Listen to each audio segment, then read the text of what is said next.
Our Compass phase work is essentially our social and emotional curriculum. So it's a self-directed, competency-based curriculum that we use. The Boy Scouts is a good analogy because a lot of people are familiar with it, and there's kind of a badging process that goes along with Boy Scouts. So we really like to think of the phase work as a journey. The kids will be engaged in this for 8 full years. There's many badges that they earn along the way, and then there's these big markers which we call phases. Kids are starting at the beginning, which we call this initial commitment phase, where they're really starting to commit to their own growth. And then they do make that commitment and they start to work and kind of uncover some of who they are. And then they move into exploration phase, which is where they start to really explore themselves at a deeper level.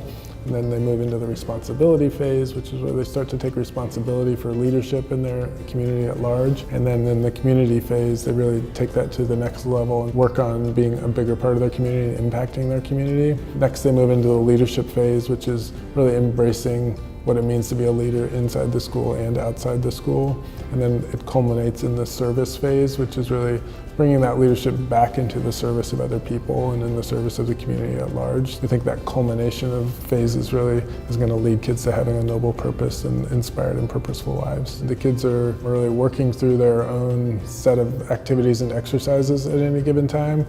And they will be doing some of that at home, some of that in the community, some of it at school, and then they'll come together and present their progress or their work to their peers and get feedback from their peers on it. They do a variety of different things during that time, but the primary things that they do are individual coaching on their phase work, and then they spend a lot of time in what we call Circle, which is one of our core practices for developing social emotional competencies.